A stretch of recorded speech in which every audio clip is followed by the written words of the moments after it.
Okay, so today we are going to be starting with 8.4, which is still focusing on healthy and respectful relationships, but this time we're linking it to our 4 areas of development. So yesterday we were linking to the 5 dimensions of health and well-being. Today we're linking to the 4 areas of development. So if you remember from when we began Unit 2 and Chapter 7, the areas of development are of 4 types. So we've got physical development, intellectual development, emotional development, and social development. And so the same way in which we use the acronym PMES to remember the dimensions of health and well-being, we use the acronym PIES to remember the 4 areas of development. Okay, and so today all we're really doing is it's kind of similar to yesterday. All we're really doing is we're linking. Okay, how does having a healthy and respectful relationship impact each of these areas of development?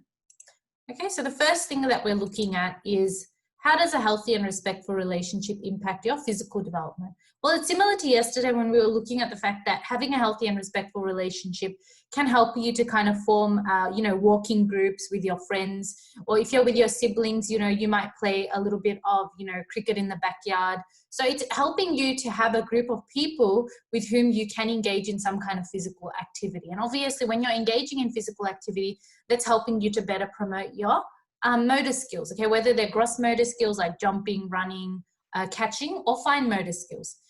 So that's basically one way in which having a healthy and respectful relationship can actually help you to be more physically active. Because if you're growing up and you're, having issues with all of your siblings, or, you're having issues with your friends, or you're not close enough with your friends that you could form like a walking group, or that you could see them as like a gym buddy, for example, then obviously you're not going to be able to kind of like benefit or get those physical benefits for your physical development from that kind of relationship. So kind of linking to the picture that we've got here, if you've got a team of soccer players who've got a positive relationship with both each other as well as their coach or their trainer, obviously what we're going to see is that they're going to be motivated to come to training each week. Even if one of them is like, no, I don't want to come to training, I'm feeling lazy, blah, blah, blah. The others can kind of motivate them and be like, you know what, just come on, like, the finals are coming up or whatever, like, they can motivate them. And so this can obviously help them to promote their physical development better. And it's important that you do know examples of physical development. So having better hand-eye coordination, having better skills of being able to run, jump, and all that kind of stuff. So essentially what that is allowing us to do is it's allowing us to basically ensure that that person is developing in a better physical way through the development of all those different physical skills. Alrighty, so that's basically, how does a healthy and respectful relationship impact on your physical development?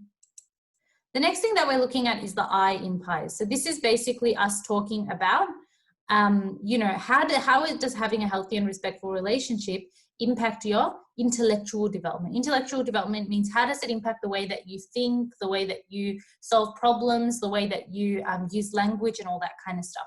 So if you're going to have a healthy and respectful relationship with your classmates or with your peers or with your friends, you're going to be likely to study together. You might form study groups before a SAC. If they've got certain questions that you don't have, or if they've got a thing like checkpoints, or they've got some study guide you don't have, they might lend that to you. And that might allow you to do more questions and thus improve your intellectual knowledge relating to the subject. In other words, being a part of a friendship group or a peer group that actually is focused on their studies is going to be a lot better for your intellectual development compared to being part of a peer group or friendship group that always wants to go out and not focus on their studies or not focus on their schoolwork, or who isn't actually even concerned with being at school in the first place. Okay, we talked about the role of peer group and friendships in influencing our positive and negative behavior. So that's one example. Similarly, when we're talking about the relationship that young people have with, for example, teachers or mentors or coaches, if you've got a soccer coach who isn't just focused on winning the game, but actually teaching their players proper skills that they're going to use in the future.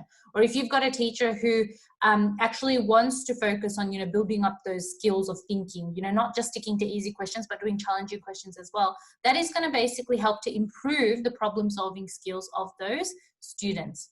So in contrast, if you're in a classroom, or if you've got a coach or a teacher who puts you down, who isn't focused on your well-being and on you developing to your best potential, that's going to basically stunt or prevent your intellectual development. Again, the child's going to lose motivation, they're going to lose self-confidence, they're going to feel like no matter how much they try, they can't do well in that subject, okay, or in that sport.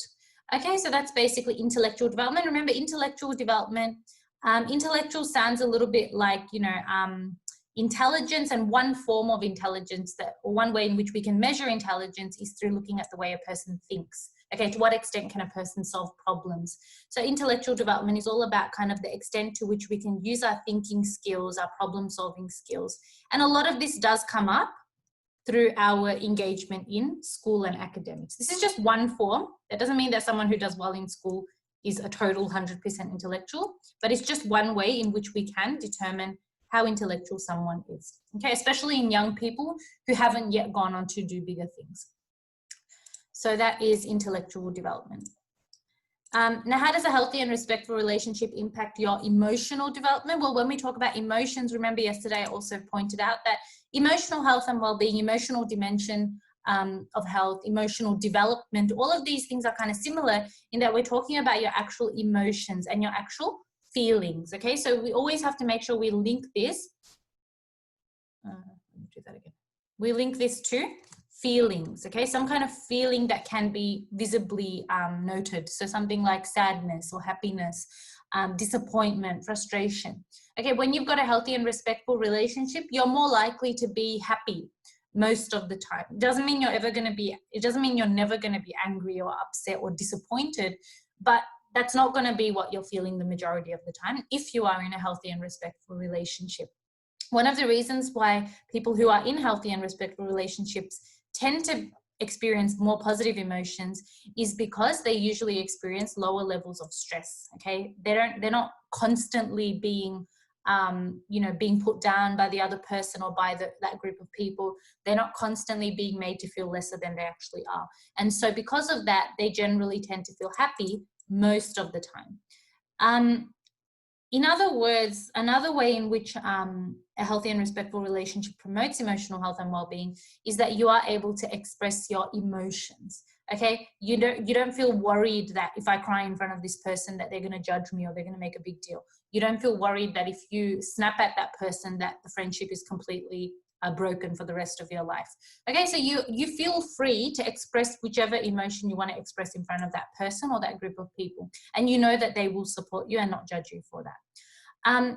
If we look at the flip side of the coin, if we talk about in an unhealthy relationship, what kind of emotions we might be seeing? We might be seeing more negative emotions, more emotions that are a little bit more complex in terms of their nature. So emotions like jealousy, for example. Okay, jealousy might be an emotion that's experienced in an unhealthy relationship. A person might be too possessive over the significant other. Anger, frustration, all of these things can actually pile up and accumulate and lead to major arguments, okay? And these arguments may be very frequent in nature compared to someone who has a healthy relationship with their spouse or their friendship group or any other person that's involved in that relationship there. Now, when we're talking about family relationships, if we look at the image here, it's obviously better for the child to know that if the child does throw the tantrum, rather than the parent actually screaming at the child or, hitting the child or trying to give very strict and rough discipline, it's actually better for the parent to try to work through, okay, what made you cry? Why are you throwing a tantrum? Rather than just scolding the child or telling the child that, you're always screaming, you're so annoying, you're so irritating, blah, blah, blah.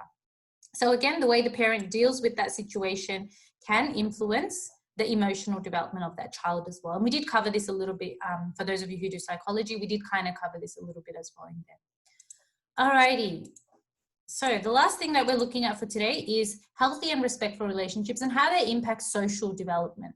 So remember, social development is all about how we interact with others. It's also how, and a part of interaction is, a part of our ability to interact with others is our ability to use good communication. So your ability to communicate effectively, working through and resolving conflict, okay? Conflict resolution skills come under social development. It's something that you get better at as you interact with other people in society. For example, if you work at a part-time job and you've had a bit of a, a bit of a argument with a colleague, that experience is something that will help you to then deal with someone similar. If someone similar in the future is to come up to you and have a similar argument, or it's a similar reason why the argument came up, you already have that life experience through your social experiences of working a part-time job, and you then know how to deal with that argument. Okay, it's not something new to you that you've never encountered before.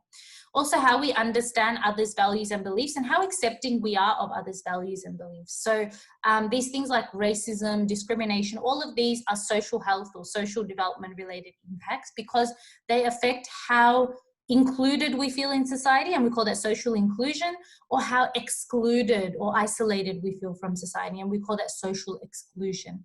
And if you've ever looked at, if you're interested in like true crime and all that stuff, and you've ever looked at the profile of a serial killer, you'll realize that all these people who are like serial killers, people who shoot up schools in America, all that kind of stuff, if you look at their background, you'll notice that they were usually the outcasts of their year group, or they were usually people who were socially excluded from a young age. And so that really did impact their relationships with other people and their ability to have healthy and respectful relationships, because it directly left a really big scar on their social development. Okay.